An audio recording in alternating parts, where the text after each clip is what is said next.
जीवन का सबसे बड़ा पुण्य। एक गांव में एक बहुत गरीब सेठ रहता था, जो कि किसी जमाने में बहुत बड़ा धनवान था। जब सेठ धनी था, उस समय सेठ ने बहुत पुण्य किए।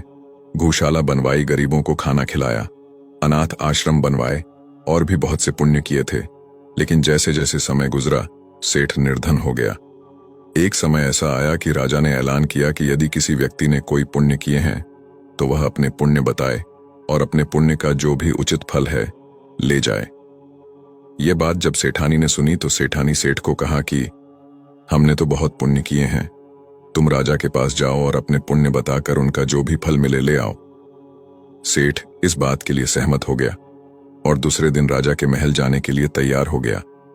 जब सेठ महल जाने लगा तो सेठानी ने सेठ के लिए 4 रोटी बनाकर बांध दी कि रास्ते में जब भूख लगी तो रोटी खा लेना। सेठ राजा के महल को रवाना हो गया। गर्मी का समय दोपहर हो गई।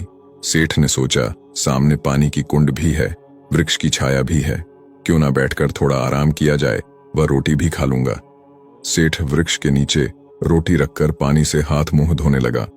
तभी वहां पर एक कुतिया अपने 4-5 छोटे छोटे बच्चों के साथ पहुंच गई और सेठ के सामने प्रेम से दुम हिलाने लगी, क्योंकि कुतिया को सेठ के पास के अनाज की खुशबू आ रही थी।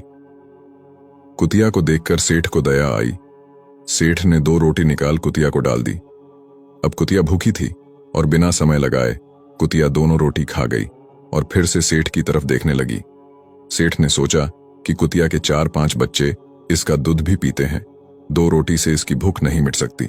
और फिर सेठ ने बची हुई दोनों रोटी भी कुतिया को डालकर पानी पीकर सेठ अपने रास्ते चल दिया। सेठ राजा के दरबार में हाजिर हो गया और अपने किए गए पुण्य के कामों की गिनती करने लगा और सेठ ने अपने द्वारा किए गए सभी पुण्य कर्म विस्तार पूर्वक राजा को बता दिए और अपने द्वारा किए गए पुण्य का फल देने बात कही। तब राजा ने कहा कि आपके इन पुण्य का कोई फल नहीं है, यदि आपने कोई और पुण्य किया है तो वह भी बताएं, शायद उसका कोई फल मैं आपको दे पाऊं। सेठ कुछ नहीं बोला और यह कहकर वापस चल दिया कि यदि मेरे इतने पुण्य का कोई फल नहीं है तो और पुण्य गिनती करना बेकार है, अब मुझे यहां से चलना चाहिए। जब सेठ वापस जाने लगा तो राजा ने सेठ को आवाज लगाई कि सेठ जी, आपने एक पुण्य कल भी किया था, वह तो आपने बताया ही नहीं। सेठ ने सोचा कि कल तो मैंने कोई पुण्य किया ही नहीं, राजा किस पुण्य की बात कर रहा है, क्योंकि सेठ भूल चुका था कि कल उसने कोई पुण्य किया था। सेठ ने कहा कि राजा जी, कल मैंने कोई पुण्य नहीं किया। तो राजा ने सेठ को कहा कि कल तुमने एक कुतिया को 4 रोटी खिलाई और तुम उस पुण्य कर्म को भूल गए। कल किए गए तेरे पुण्य के बदले तुम जो भी मांगना चाहते हो मांग लो, वह तुझे मिल जाएगा। सेठ ने पूछा कि राजा जी, ऐसा क्यों, मेरे किए पिछले सभी कर्म का कोई मूल्य नहीं है और एक कुतिया को डाली गई 4 रोटी का इतना मोल क्यों?